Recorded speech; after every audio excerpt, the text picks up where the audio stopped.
Great. Hi, everyone. Thank you so much for joining us for this exciting, at least for us, long-awaited moment of kind of revealing the progress of a lot of thinking towards building our permanent space, which is called Srihatta, the Samdani Art Center and Sculpture Park, which we hope to open in January 2024.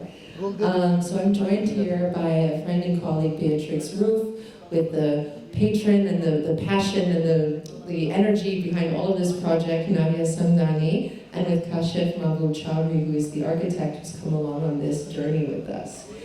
And maybe before I start, I'll dispel the rumor that the summit is not moving to Sylhet. So the summit and the Sylhet are separate projects, but they'll fuel each other. So we'll talk a bit about the residency program. It'll be a place that incubates projects that you'll see in the summit, but the summit has become such a beloved thing in Dhaka that we need to keep it here. And the spirit of this project is quite different.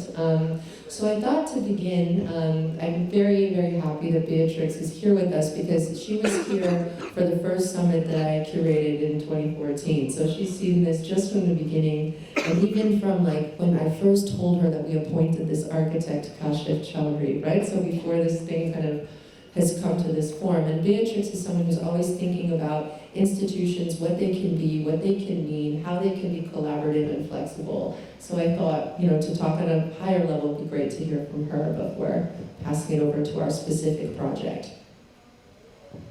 Thank you, Diana. Thank you, Nadia. I'm very curious to see everything. It's a bit odd. It feels a bit odd to be talking about something which is not really even started, and seeing these amazing images here, I can assure you we will never have anything like it, and we will be sitting in a very urban, shocking downtown Amsterdam area in the future. But Diana asked me to talk a bit about what we are planning, and I have to start with the real beginning of this project, which is not as old, and it's an exercise in time. I don't know how long that planning really went, 10 years altogether. So we started 2019, but we in December got the permanent permissions to build, which is quite amazing and seemed very fast for Amsterdam. 2019, end of 2019 really, I was asked what kind of institution I think would be interesting to do today. And at that point there was no building around, not at all. There was not even the talk of building. I thought it would be interesting to actually kind of disperse the elements of an institution and look how everything an institution or museum in particular has could be done as a project and run independently and without possibly also a space. So I started with collecting because I thought that was an interesting thing to do, because you have to think about material culture also, and you have to think about depose or not depose and where you show it or not. And of course that really very much looked also at the context where this is going to be placed and where it's going to be realized, the future. And I thought it would be actually interesting to look at collecting in different modes of ownership. And we discussed very longly, and I thought, what if a collection is built, but from the beginning is dedicated to be owned by the state and therefore available for all the institutions in the country. In the Netherlands, and some of the Dutch people are here, there's a great fictional project called the Collectie Nederland, which means that all the collecting institutions are looking always, when they add works to their collections, what is already in the country. That sounds like it's a local thinking, but actually the national collection is able to also loan works to other countries on long-term loans. And we were very much interested in that because we thought one interesting element would be to actually produce with artists and produce with artists in, not only in the Netherlands, but really worldwide. And that would give us the chance also to have work produced in any place of the world and possibly be integrated as long-term loan in other countries, in other museums and other institutions. And so we approached the National Collection and they were very open to start that model. And we're working on that. So this will be one pilot. But then we thought also that maybe an institution does not only have to be active in one place. So we could actually have staff in other places. This is not a new model for many fields in societal fields and economic fields. But I think it gives some very particular challenges to the functioning of an institution as a not, like a centralized, organized place, but a place which has many possibilities and many formats and many forms around the world. And when we started to think about that more in detail, the building came around the corner and basically answered a lot of the questions we had asked ourselves already, and have just only noticed that I've never mentioned the Hartwig Art Foundation, which is behind that project. So we were looking at this building, which is a former courthouse, like a mildly brutalist courthouse at the edge of the old town to the new town, where all the high-rises in Amsterdam go up. And it had the perfect shape for us, because there's a few very interesting questions to ask in like, first of all, why do another institution for contemporary art in Amsterdam? What would we add as qualities, but also as possibilities with that? What is actually missing? I'm sure you're all aware of the artist Lisa Genskin. Whenever she went to public space, she asked the question, what is missing, and then proposes a project to what is missing. And very humbly, we're trying to do a similar thing to see what are the problems actually when producing, presenting, and also creating an artistic surrounding in a city which has a lot of institutions already in place and functioning, particularly many that also support artists at the early stage in their careers, but also give them space to, like, all the residency and post-academic programs which exist, like the Rijksacademie, the Ateliers, for example, but there's many more around in Amsterdam and in the whole country. But what you cannot do very easily is bring people to the city, because the real estate situation has exploded.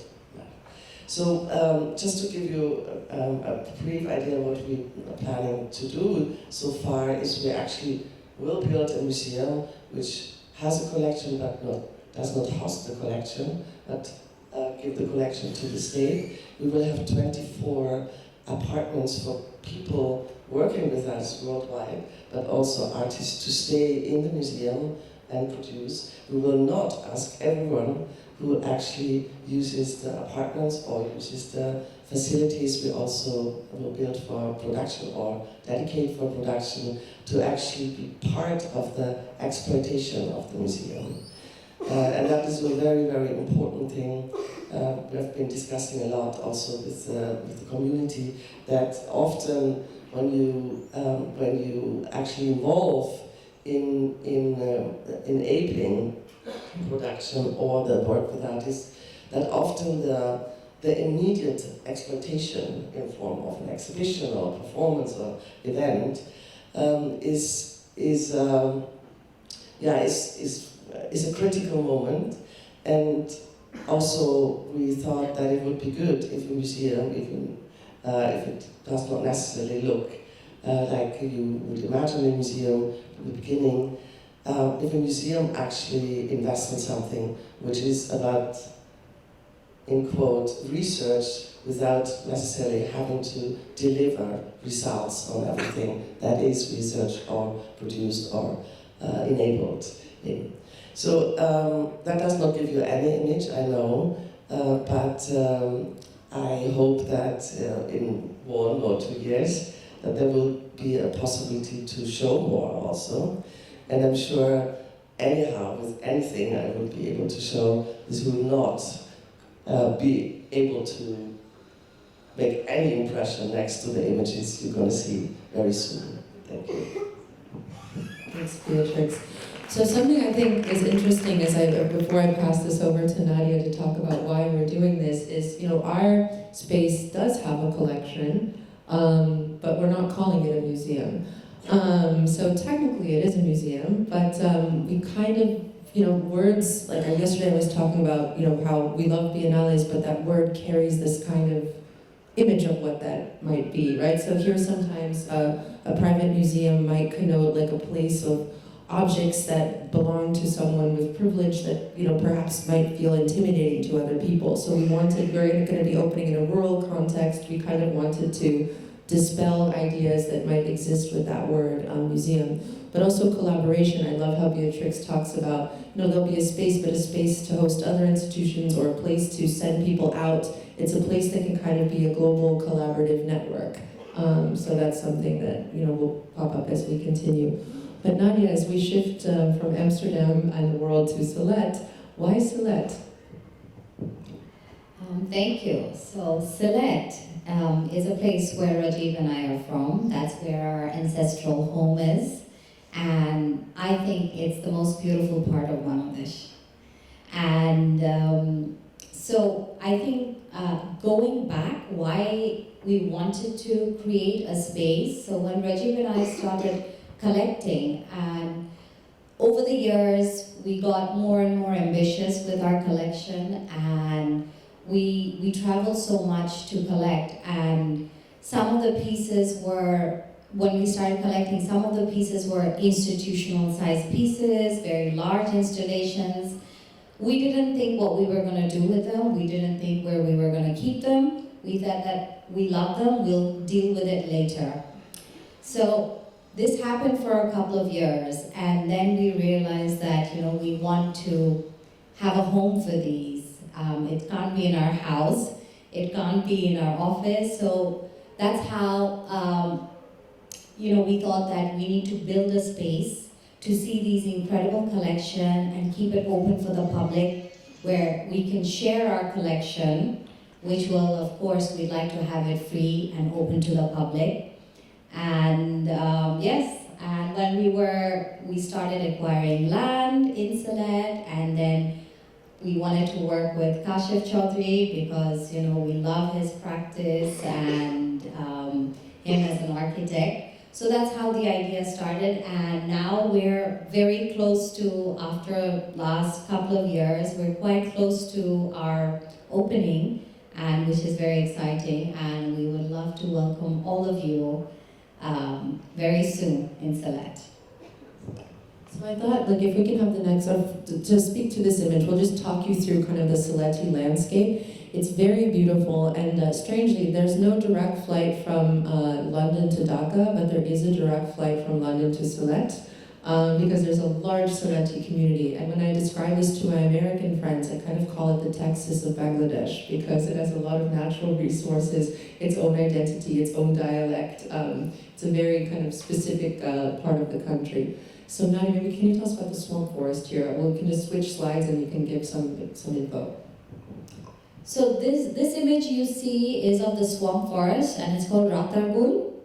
And the area which it is in, in Sylhet, we get the highest rainfalls from all over Bangladesh. This is where the highest rainfall. So this is about 5 to 6 kilometers away from our residency, Srihatta Sculpture Park.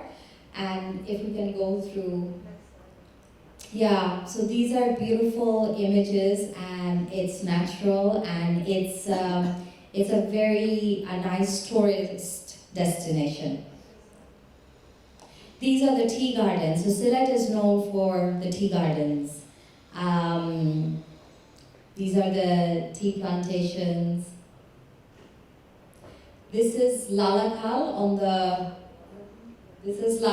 the right side. You see the beautiful blue waters. It's all natural, and it borders with India.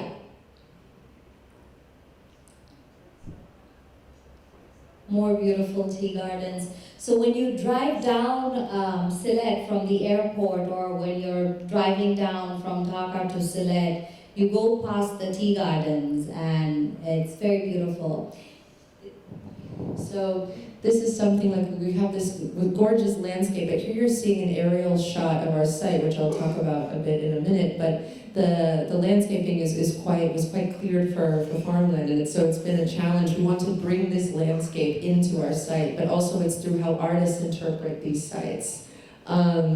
So this, what you're seeing here, when Beatrix was talking about collaboration, we've actually started, even before the space is open, we've started collaborating. And this kind of line that you're seeing around this space is actually a work by the Polish artist Monika Sosnowska, and it's called Concrete River. So she's been to Bangladesh quite a few times, and actually her works, which are in the collection of Mudam and other museums, are inspired by her time here in Bangladesh. This was a piece that she wanted to make for the Brudno Sculpture Park in Poland, but there was rules about, I think, the surface area of concrete to grass, and it wasn't possible to realize it there. And when Sebastian Shikochki, who's in the room, came to visit for a project we'll talk about in a minute, he was like, I think you should do this here. And we called Monika, and she realized her previously unrealizable project as this walking path. So kids came when we inaugurated it, they were doing silly walks inspired by her, because it gets wider in some areas, narrower in some areas, and it floods for half the year. So actually when we're thinking about things, there's like basically two seasons, dry and wet. So wetlands, again, something that would really freak out most museums, are something that we've had to plan for in this entire process. Next slide, please. So I mentioned collaborations. So this was a collaboration with the Polish artist Paweł Althamer. So maybe Nadia, I'll talk about it a bit more, but maybe can you talk a bit about your experience of how you feel welcoming these artists and why you want to have artists in Sylhet? We, over the last couple of years, we've invited lots of artists to Sylhet to come and see the space, come and spend some time, and with whom we want to do projects. And so far, everybody that has visited us and who are going to do projects with us, everybody wants to do community-based projects. So this is Paweł Althamer's project, which he made of a lying figure, and it was a temporary sculpture. And he bought 6 or 7 of his brothers from Poland, and they worked for a couple of days creating these bamboo sculptures with Sylhet's Rehabilitation Center patients, the village women, and the village children. So it was a community-based project. Everybody was a part of it, and all the village women, they wrapped the woman in saris. The name of the project, when Paweł asked the children, the village children, that what do you want to call this, or what should it be called? And they said Begum Rokeya, because Begum Rokeya is a Bangladeshi iconic figure. She's a feminist, poet, lots of things. So this was really interesting. Yeah, and I think from my side as the artistic director of this project, it was really important that rather than just seeing a construction site around them that would impact them every day, to have the community feel and know what was going on. So some backstories, like when Paweł and the brothers came, they came in Polish Boy Scout outfits. Can we go to the next slide, please? So this is the final Begum Rokeya. There's a door, you could go inside. You see this beautiful sculpture, but when it started, Paweł and the brothers had Polish Boy Scout costumes on, and they were building the structure. And we heard from the security guards that some people thought they were Christian missionaries coming to do a project, and that really didn't go over so well. So the next day they dressed up in alien costumes. You can leave this here, these kind of golden unitards from this project he did called Common Task, and went to the school to explain this project by drawing on the blackboard. But some of these kids had never seen a white person before, much less one of them was nearly 7 feet tall, and started crying. So we went through this whole kind of process. But what was great was suddenly it went from this place of fear, like what are these guys doing, to the mothers getting involved. They dressed the costume, so you see it here in process. Next slide, please. These are the kids who are making the ceramics. I think you could fit 120 children inside.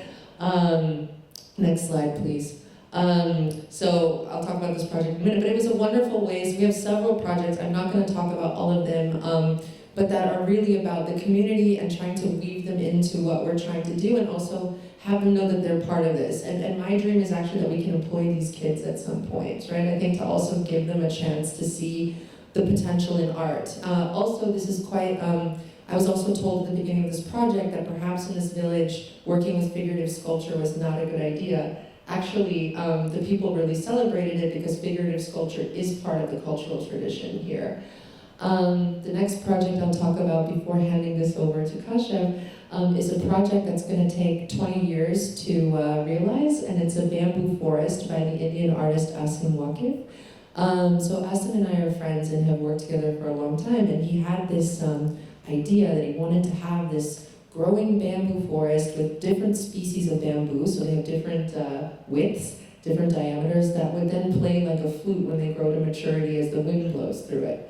But this whole project could fail. But Nadia and Rajiv were so cool about it. They're like, no, actually, it's the journey of this project that's the story. So Asim and his brother, who was, loves plants, have been coming back and forth to Bangladesh for the past 4 or 5 years, planting this. We have like a WhatsApp group that's monitoring the bamboo. There's lots of different species, and so when we open it, won't be ready yet, but you can see the project growing and being in formation. And before I pass it over to Kashef, I think when I think about this space, I want it to be a place for community collaboration, for process, things that are changing with time. Like, it's not a place, like if you put a final sculpture in a sculpture park in a floodplain, that's not going to work. So you have to kind of take people, as you're seeing in the Dhaka Art Summit, are such an important part of what we're doing, right? The artists are all here, very involved in making, so I want it to be a space for making, where that interaction with the artist and the public is a core part of its value, and where you're seeing how the artworks and the environment are interacting with each other. So part of that is having a residency space that can host artists to spend time and learn about it. And we changed our strategy. Before, we were inviting artists to come and plan these projects, but we realized that until the residency complex was ready, it just wasn't efficient to have people going back and forth in the hotels and cars, and we really wanted them to feel the site before installing these projects. So I'm excited for that to start as soon as the summit is over. So Kashef, on to you. Thank you. So I think this started back in 2015, I think. The first time I went to the site, and of course, as Nadia described it, it's very lush green. It's very moist. Next slide, please.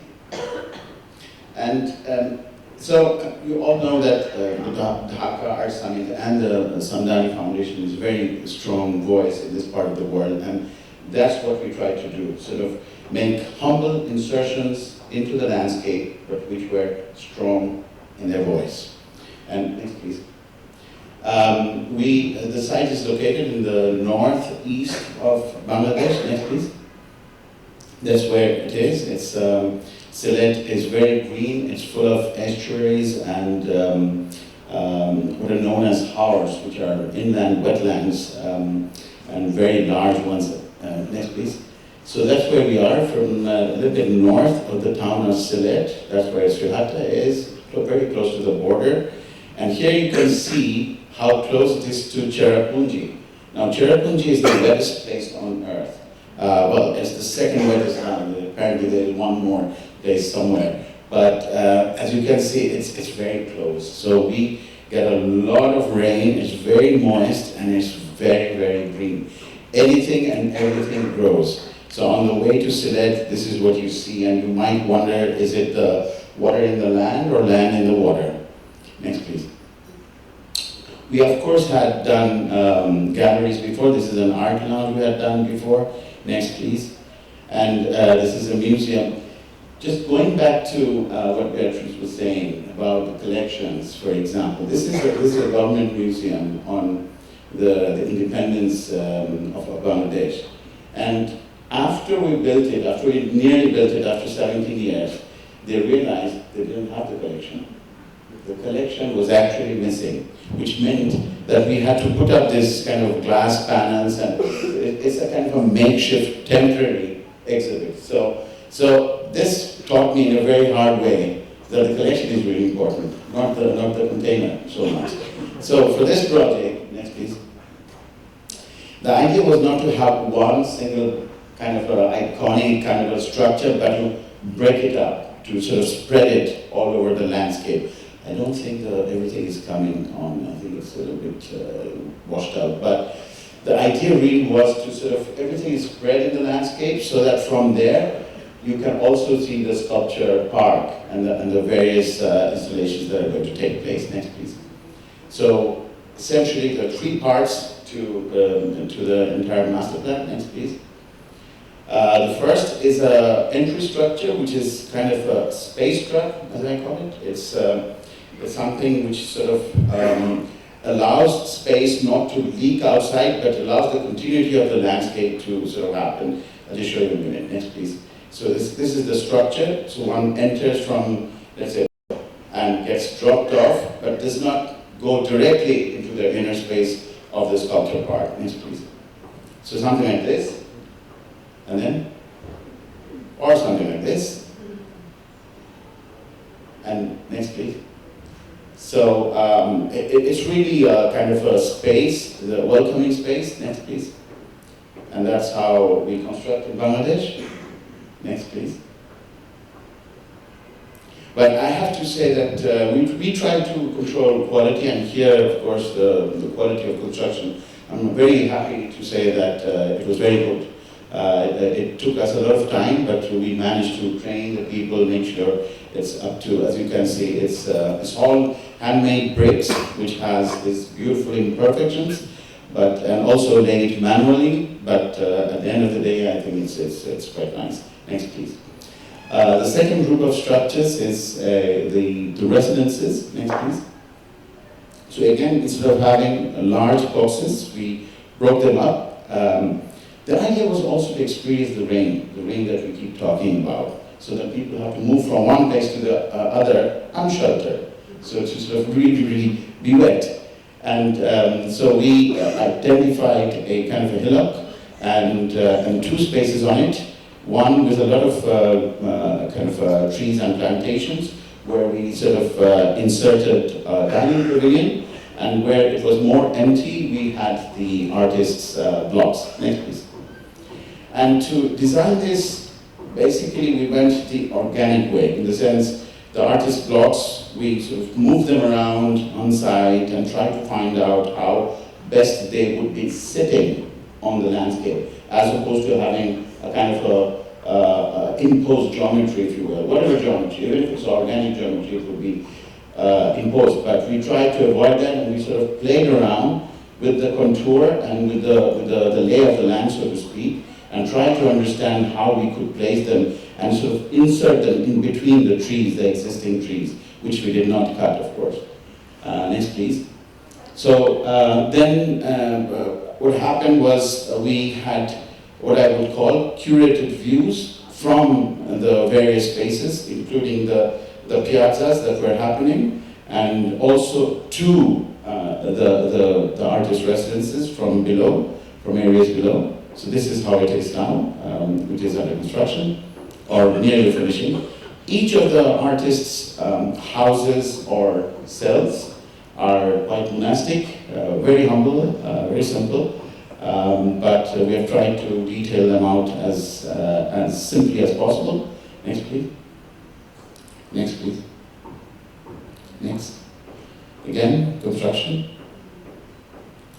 And this is in concrete. The earlier one you saw was in handmade bricks. This one is in concrete, but the concrete is pigmented. It has a little bit of pigment because it takes on the color of the earth, of that area, which ranges from yellow to ochre, even reddish. So that's the color that we sort of chose. Next, please. And as you can see from the various houses, one can have views into the landscape. Sort of, they're always in the landscape, so to speak. So this is one of the areas where the library is going to be, but from there, as you can see, there are views out into the landscape and, of course, into the sculpture park. This is the floor of one of the artists' houses coming up. As you can see, a little bit of detail. And yes, so nearly finishing. The last item with the element is on the left side, the little blob in the center, which is the black box, or the white box, as you will. Next, please. And so we had a meeting in our office, and Diana said, all we need is a 60 by 80 box. That's all we need. You don't have to worry. We've got this. And as soon as she left, I realized I had to do something, because the box needed to speak to the landscape, and the landscape needed to talk back. And that's what I did. No, go back, please. This is what I did in 30 minutes, and in 3 days. Next, please. That happened. And that is what's being built. What we gained in the meantime are these interstitial spaces between the box and the landscape, which can again double as spaces for installations and sculpture. Next, please. And that's the elevation again in handmade bricks. Next, please. Construction. Sylhet is prone to earthquakes. It's the most dangerous place in Bangladesh for earthquakes. It sits right next to the fault, and according to scientists, a large earthquake is imminent. So we have to be very careful. That's why you see all the structure that's inside. But essentially, it's load bearing. It's a hybrid structure. The brick walls that you see bear load. It's not just for cosmetic, or it's just not hiding the inner structure. So that's what it is. That's what it looks like from the outside, sort of connecting to the landscape and the paddy fields. Next, please. And these are the in-between spaces where sculpture and other things can happen. The brick. Thank you. Thank you so much, Kashef. So I think I should clarify what is a black box. So obviously we're going to be installing works in a floodplain, and you have a collection, and you have to care for the works, right? We couldn't possibly start installing works on paper or paintings in a place like that. So the works that this will be a permanent gallery they're actually expanded cinema and new media works. So we can replace projectors, we can replace speakers, we can replace, so this was actually conceived from the beginning, that the first gallery, there'll be other galleries that will open in the landscape. It will be a place to test out how do we show art in this landscape. But also, the works that the Samdanis have been collecting are actually the kinds of works that haven't really been shown here until recently. Like video art wasn't taught in art school. The sorts of works that we get to experience in museums as we travel, but that don't have a place here, and this building of Shilpakala also can't host them. So basically, this gallery was envisioned with this collection in mind. So the first show is going to be called Luminous Echo, and it's a series of works which range from Anthony McCall, whose work you can see outside, Line Describing a Cone, an iconic piece of expanded cinema, and actually a piece that inspired the work of Matt Copson, which you can see downstairs in The Age of Coming, which will also find a home in Srihatta. So it's going to be an experiment over time, and the first residencies will actually be with the artists from the last Samdani Art Award. So a place where we can kind of mentor these young artists, and it's been incredible to see the change in the art scene over the last 10 years just through this work of Samdani Art Award, where these young artists get to work with the curator at that age. Like, that's not something that had happened before, or to also expose them to other international practices. So there's one part with this box that we have to keep artworks protected and shown in the way that the artist intended, but another place that can be totally messy, unplannable, unpredictable, a place that supports the next generation of artists. And I can also host conferences, writers, architects, designers. I'm very into socially engaged practices. There's some amazing initiatives in Bangladesh, and institutions such as The Field, which the Samdani Art Foundation collaborates with, like a place to host these kinds of transformational practices. So that's why I also love the word art center, because it can be a central point that expands all over the world, showing the potential of what art can do for social change. So I guess I'll open the floor to questions. I'm sure there must be some, but much more will be clear once we finally open the building in 2024, with a lot of soft architecture to do in between. Any questions? I have one for Sure.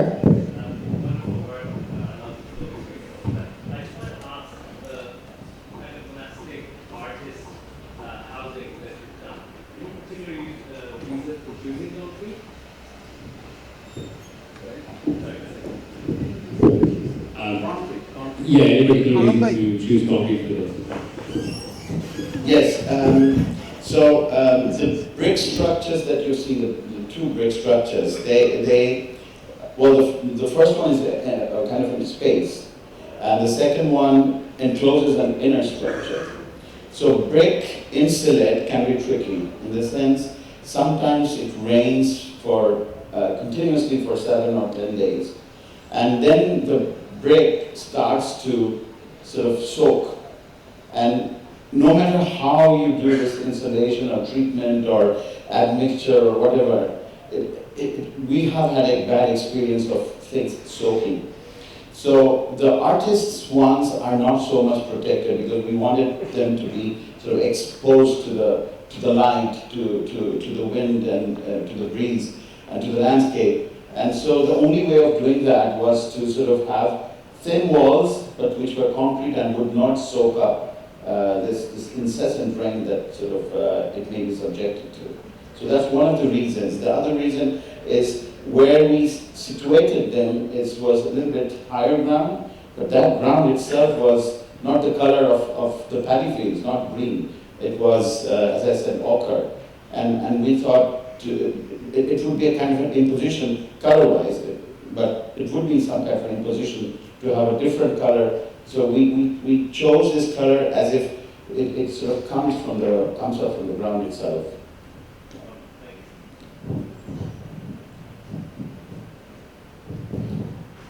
Yes. How paddy field turns to be a sculpture? How do paddy fields turn to be a sculpture? Yeah. I mean, if you go to the paddy fields in Bangladesh, it's wonderful. Not just because of the textures when you touch them, but the smell and the sound it makes. It's very subtle, but it's beautiful.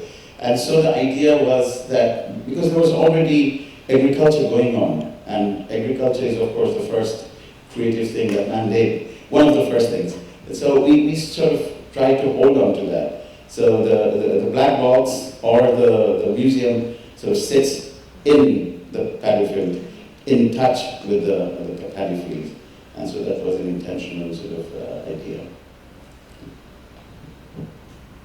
It's very beautiful. Also, at certain points, the gallery reflects in the water over the paddy field. So this idea of reflection, or also landscape as wet and dry, is very much part of it, but also soundscape. So in addition to the Asam piece, which now you get the sound of bamboo is so beautiful as the wind goes through it. It'll take on another element when it's mature. But we also have artists such as Hartwig who are creating works based on the sounds of the call to prayer. So yeah, it's a very interesting multi-sensorial space, also with sense and with touch as well. So yeah, it's great. Any other questions? Yeah, I was, for Diana, I thinking about the sculpture projects and the way the landscape works in relationship to art. Does that mean you're thinking a lot about kind of temporary outdoor works, and does that kind of allow for more artists who maybe haven't worked outdoors before, so there's the kind of shift in practice? Yes and no. So I think that's great when you start a project that you can kind of make the rules up. It's great. So yes, Paolo's project is temporary. We would love to find a way to make that permanent, perhaps the permanence. I also love projects where the resources flow into people, especially in places like Bangladesh, right? So imagine if you're able to employ bamboo artisans to keep making something, right? So my mother comes from an indigenous background, and she would always tell me that it actually wasn't the object, it's the ability to make the object, that's the value. But yeah, we do have permanent projects, but ones that have change embedded in them. So for example, Monica Sosnowska's project, she loves that it floods and the water comes up and down, it's part of it. Or Asim, he loves that the bamboo is growing, it's part of it. But other pieces, like Harun Mirza's piece, is going to be a pavilion which has solar panels outside that are installed in a kind of what's the word, like a sacred geometric form. And then it's a light and sound piece inside. Again, these are files. They can be changed. Lights can be changed. It's something where, yeah, this ability, I guess it's like any artwork. What's the maintenance involved in it? But yeah, so I guess yes and no is the answer. But what you won't see is kind of, mirror finished stainless steel sculptures shipped from one place to another. We also, as you're seeing in the summit, like we produce a lot of work and we love commissioning and we love being a part of that process, right? It's also why would someone fly all the way to Sylhet, or actually why should someone fly all the way to Sylhet, like carbon footprint, if they could see this anywhere else?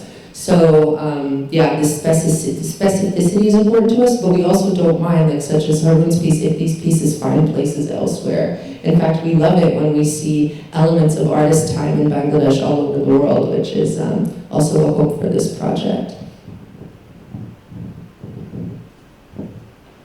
I hope you are looking at Andy Goldsworthy also. Thank you for the advice, Kieran. Yes? So I stayed in Sylhet for 5 years and studied there, and I'm extremely happy that Sylhet is finally having a museum sort of institution, because Sylhet do not have a museum or art center or something. So my question is, as you move on, what will be your primary focus to tell the stories that Sylhet has to tell, or to bring the artists from all over the world to Sylhet? What will be your primary? I think that both of them come together, right? Like, I think that this whole summit is about stories, right? And stories only exist if there are people there to tell them, right? So I think the more people that can tell these stories or even interpret these stories, the better. So yes, we want to have local artists, we want to have international artists, but it's it's being able to have these parallel discussions, but also ones that amplify all over the world. There's a huge Sylheti diaspora in the UK, for example, which I already mentioned. I did a fellowship at the Henry Moore Institute in Leeds, and I was going to Indian restaurants where people were from Bangladesh, from Sylhet, and giving them my card. And then during Christmas, my office kept getting all of these calls from people. They really want to, there's so many people to connect with, and we really want, to be this place where more people can come and learn about these stories from Sylhet. So you can read more about it on the website, but even the name Srihatta comes from looking at all the layers of Sylhet. It was Hindu at one point. There's a lot of mythology that comes into that name Srihatta, and that comes into the name Sylhet. Sylhet had many other names before. I guess naming is another sub-theme of this summit, but we look forward to sharing it all with you.